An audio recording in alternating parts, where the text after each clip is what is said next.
Welcome back to this episode, the race episode. And in the previous episode, we talked about the child becoming the man, and we were able to establish the fact that the foundation is very germane and very important, as the Bible also emphasizes it. Psalm chapter 11 verse 3 says that if the foundation be destroyed, what will the righteous do? You may be righteous, you may be well acquainted with the way of the Lord, but the people you are raising, the generation coming after you, will it be said of them that they knew God or they knew not God? It was so quick that the Israelites forgot God, despite all that happened in the wilderness and the experiences God gave to them. They had.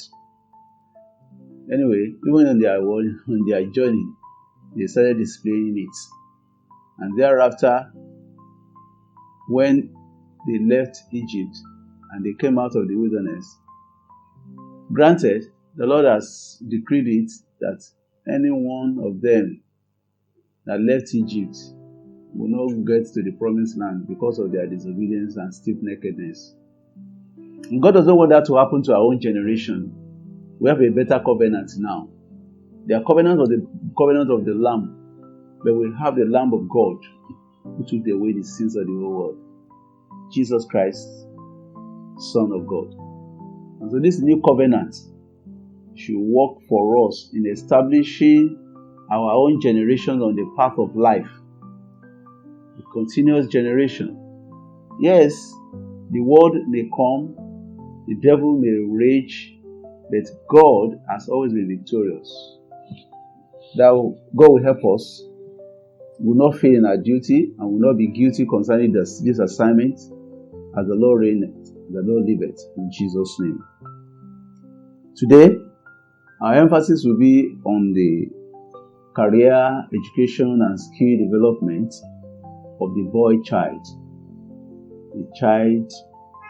The boy becomes the man. I alluded to the poem of William Wordsworth in our previous encounter. In his write-up, My Heart Lifts Up.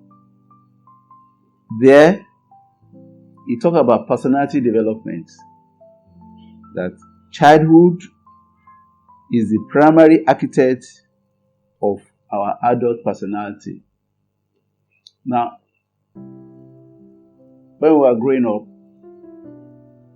we grew with friends who have different skills, who have different talents, who are gifted in some areas. Some of us were gifted in academics. But if my friends, they can put battery and sugar carton together, and the sugar carton will be moving, and we'll be watching them. They can put this small battery, finger battery, put together and put bulb, one small bulb like that. You want to buy, you buy it, and they put it, and there will be light. Some of us could not do it, but from there and then, you could know their skills. You could know what they will grow to become. But unfortunately, many ended up not knowing what to do with the gifts they gave to them. So what happened? What really happened? Education is key. Education is key. Many of the parents of the people I was talking about, they are not literate. So there is no value. They had less value for academics. They believe, they can do any other thing, learn trade, and do this and that. And some of them even try. They are thriving in what they did. But in today's world, where skills are honed and careers are made out of skills and talents, then the difference should be clear. We have no excuses again now. From the beginning, parents are trying. I could acknowledge that many people are spending their lot of fortune in raising an academically excellent children. But they needed to be tutored and guided. There's a place of intelligence. There is a place of counseling. There's a place of what my friends are doing, fear, pressure, and influence. And there's a place of professional tutelage. Professional tutelage. What are we talking about? From the beginning, starting from choices of courses to do, subjects to write,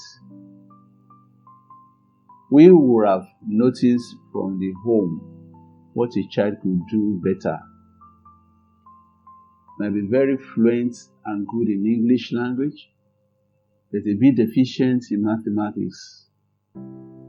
What I used to tell many of them in my children's church is that some of these things,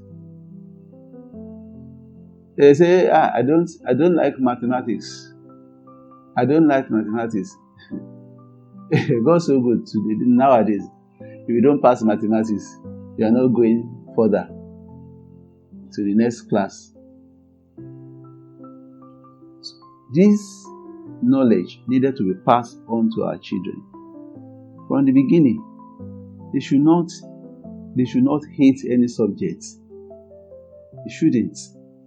And then some of us parents make it difficult for them to come in terms with these subjects. It's like we ourselves have phobia for some kind of things. So the phobia will transfer to them. And you forget that it is what we do now that they build on academically that makes them to continue in the line that they eventually come to choose.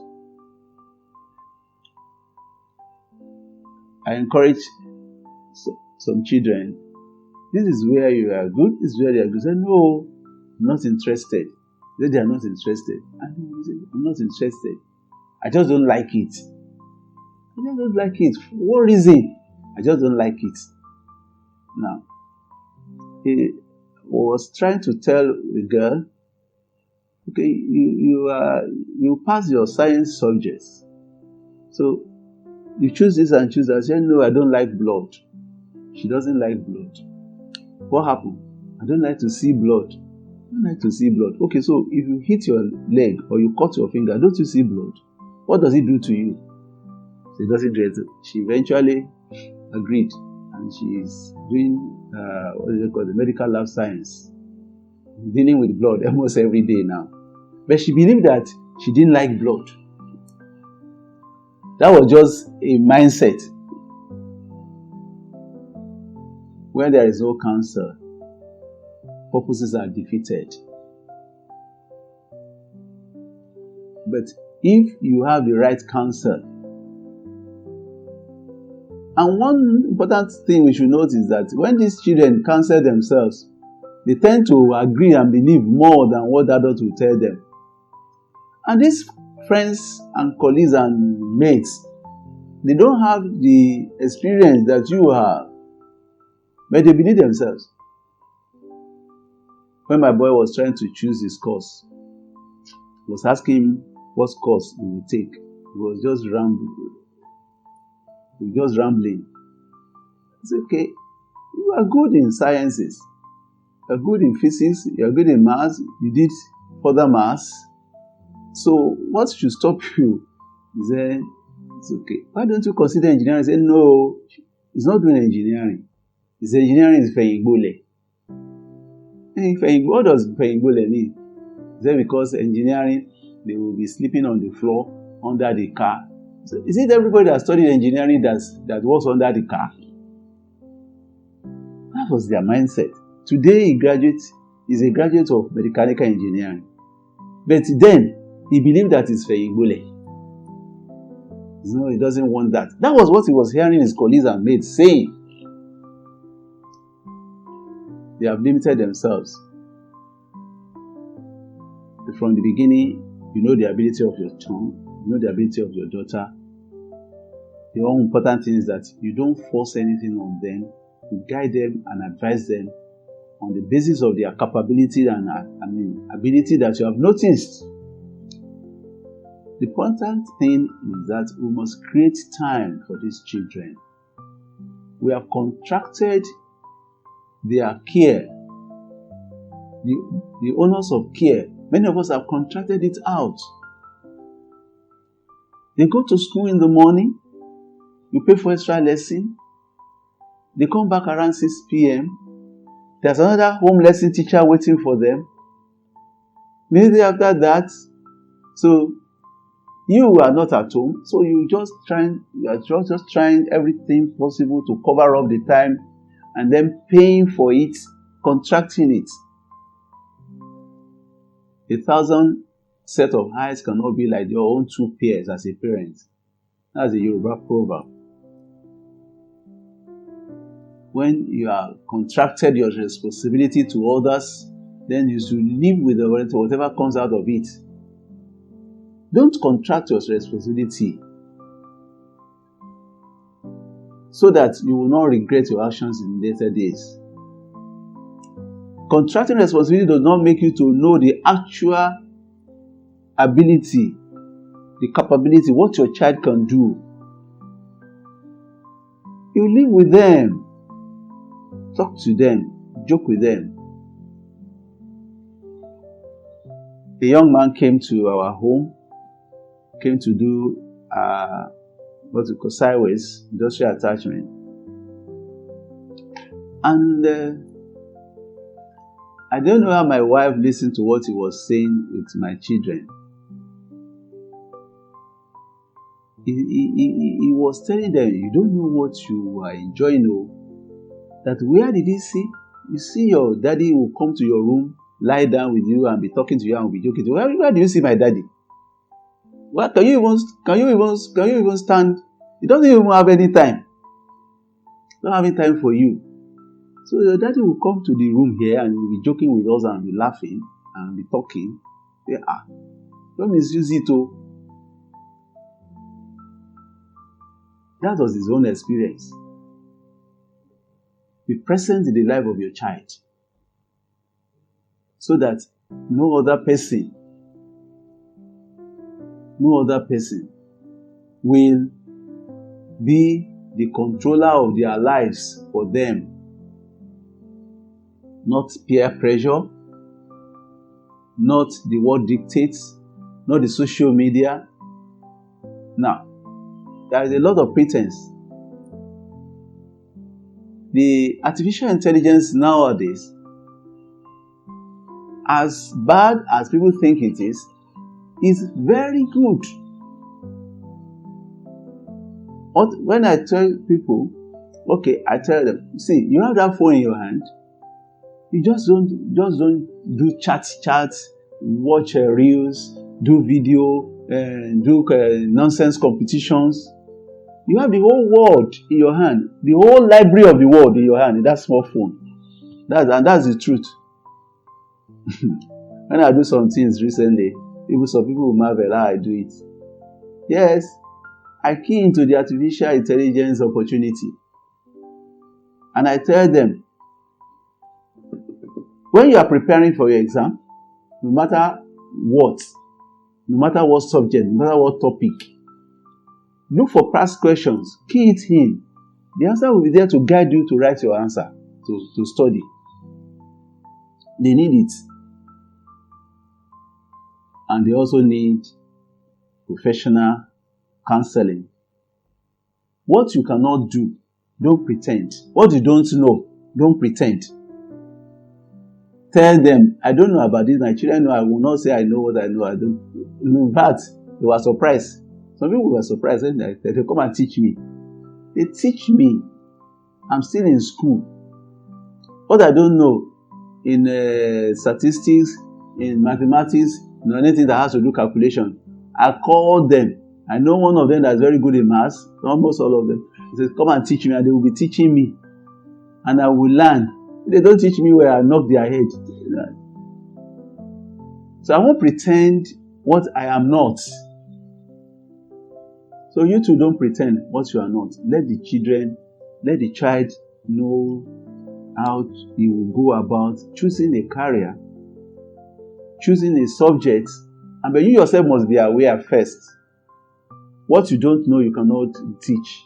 What you don't have, you cannot give. I thank God for my own mother.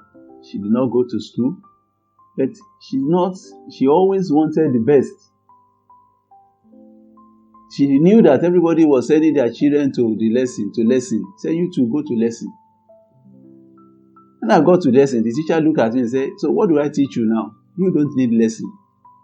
But my mother will not accept. Why will you not go to lesson? Why will you not teach you? But the teacher says he doesn't have anything to teach me more. But that's her own. She wanted the best for her child. You also must learn. But the best today is preparing for the worst for the children that I learned. What the little I know of it. I was teaching in a nursery and primary school, and when the exam was coming, for nursery school children, when the exam was coming, the parents of one of the students came and hired me as teacher, as the lesson teacher, because she knew I would be the one to set the exam question. So if you are the teacher and you are the lesson teacher, we'll now see how this child will fail in the class. And people are going every length to see that their children pass. By all means, the evidences are everywhere. People that cannot defend their certificate, cannot defend what scores they say they had.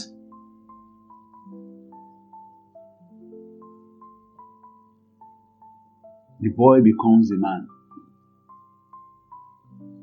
And we talked earlier about the continuity of self. Nurture. The core essence of why a man and who he is remains until adulthood.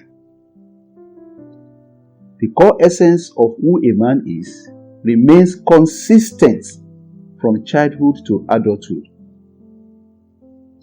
Talk also about internal influences.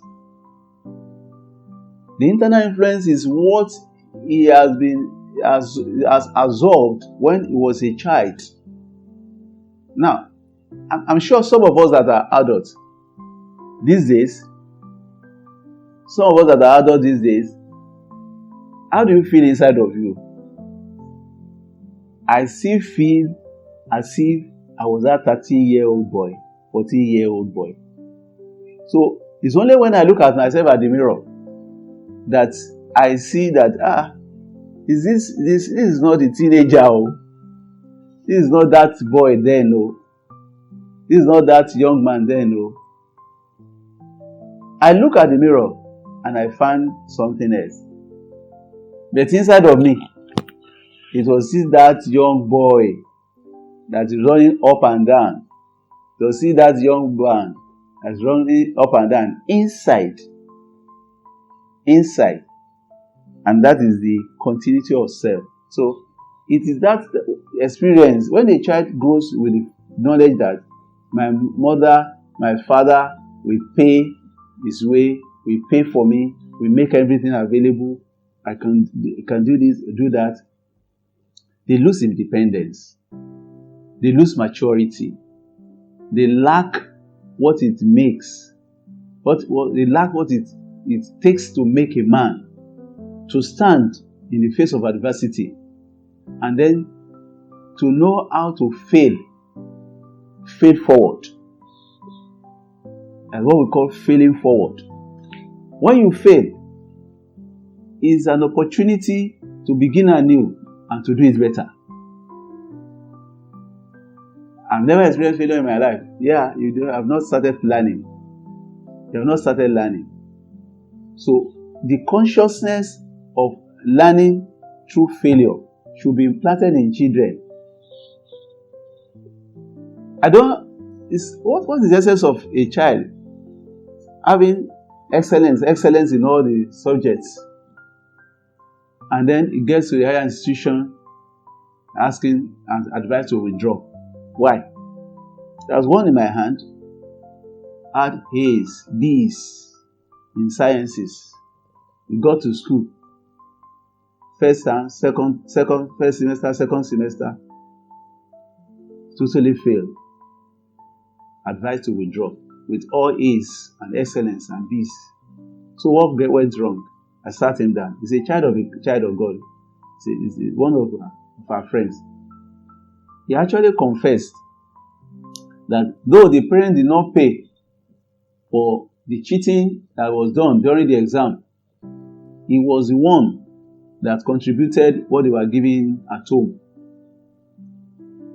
Now, he could not defend that result. And it didn't just cost him about 2 or 3 years now. It cost the parents hard-earned money to pay school fees in a private school and to be advised to withdraw. So, let's teach them to learn to fail forward. Let them be able to defend whatever score they have. Let them be able to defend whatever they have, and able to hold their head high among their colleagues. Train up a child the way he will go. When he grows up, he will not depart from it. How he knows to succeed is how he will teach others. If he succeeds by cheating, that's what he will be propagating. If he succeeds and have success by crook means, that's what he will be propagating. He is the one that will be telling you, I know where they get this, you know that you get that. When we were in school, there were many students in the SUB. SUB is their class. SUB is their place. What is it? At home, the parents thought they were in school, but they have failed. They have rescued them. They will go and they will be in the SUB, Student Union Building. And they will be there. When we are going home in holiday, they will go home. They will go home. Don't raise that kind of a child. From the beginning, don't help a child to pass any exam. Don't take any child to special center. You will be undoing yourself and you'll be undoing the child. Career-wise, our children these days, all what they want is money. They want money. Quick money. They are tending towards careers that can bring big money, big cars, big company, and all those things. They want to hang out with the big boys. And failure to get it right may make them to join the bad wagon of people who do internet frauds and all of that. Hard work still pays, and skill sells. So what skill are you building? Are you encouraging them to build? It's very important, very, very important, that when the child is good in sciences, let him or her know what he could do. If you yourself don't know, ask. Ask. Don't assume. When I was coming up, I don't have this opportunity of people counseling me on what to do. So I went to one auntie that we were working together. Then I say, I want to write WASC or GCE. What can I do? She counseled me on her own line. What she knows, she said I should go and do commerce. I should do commerce. I should do economics and government and do that. She was a typist. She was a copyright. She was a typist, a secretary. So that's what she knew. That's what she did. She doesn't want to know whether I'm a science student or I'm a commercial student or I'm an art student. So what you don't know, let the child ask for counsel. What you don't know.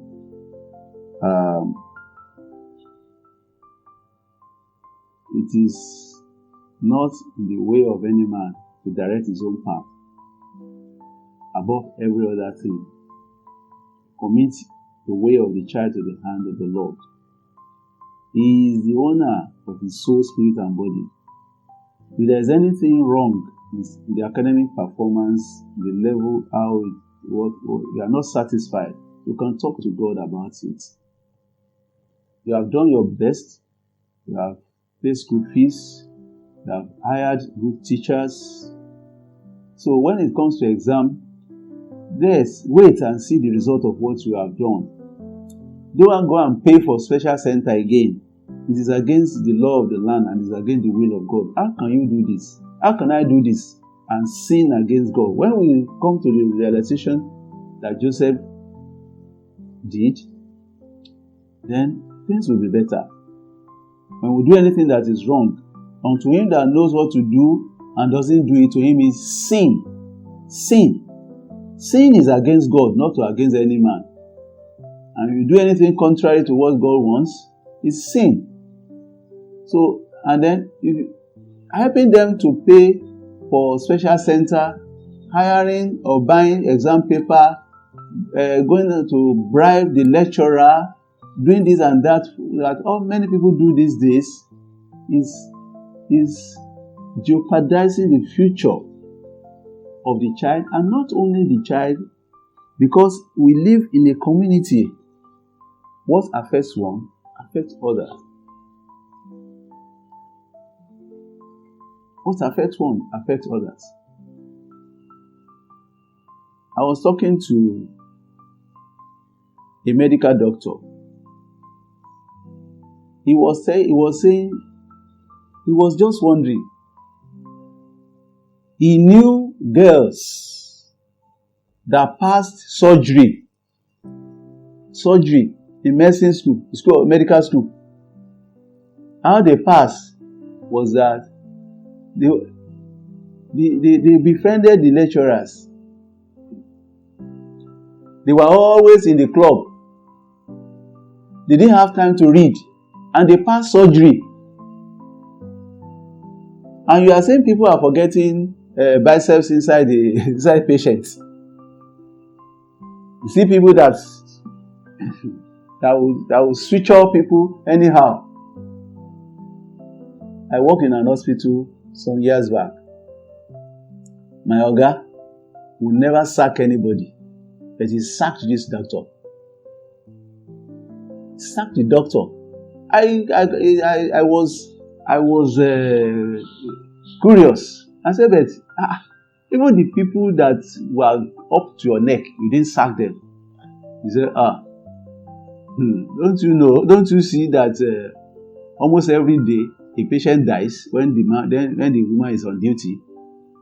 So a patient will die almost every day. The lady is on duty.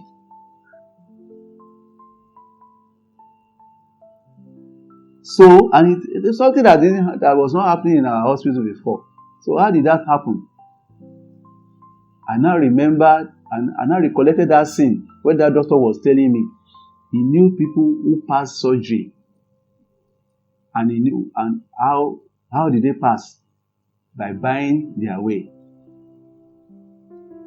My boy came back and told me what people were doing in their school.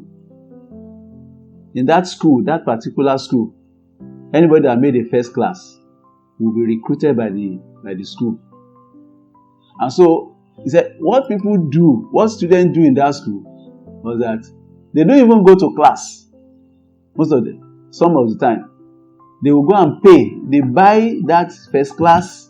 They pay What they were telling him that they will collect their money back. Maybe this university, they pay for the lecture, the university will pay them back because they know that the university will absorb them, and so they will pay heavily to make the first class.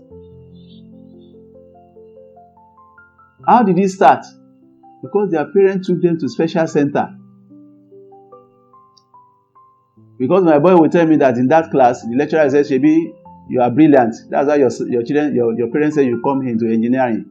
You come to school to read engineering because your parents think you are brilliant. So you must do the work." So the people that came to qualify for engineering, how did they make the qualification? And that's why they were continuing. They continue paying. And they will have the guts to be telling their colleagues that the university will pay them back.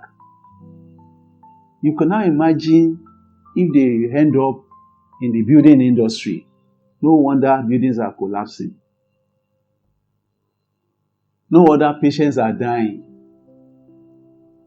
No wonder students are failing courses because the teachers themselves, they cannot. You see now, we are all living witnesses to when some state has school teachers to write some exams. Some teachers failed primary 4 pupils exam. Some failed primary 6 exam. Not to talk of secondary school. How did it happen? They also went to school. They obtained certificates. But how did they get it? If the foundation is destroyed, what the righteous do? So what foundation, educational foundation, are you laying, are you building for that child? What career are you envisaging for your child? Is it on the righteous side, or the one that is bought with money? Is it one that will attract people's blessings, or will attract the curses of men? God is asking us this afternoon, or this time around, whenever you are watching, that you do your own part very well. Do it very well. That when the chips are down, when all will have been said, it will be said of you that you have done your best. Thank you very much. The Lord bless you.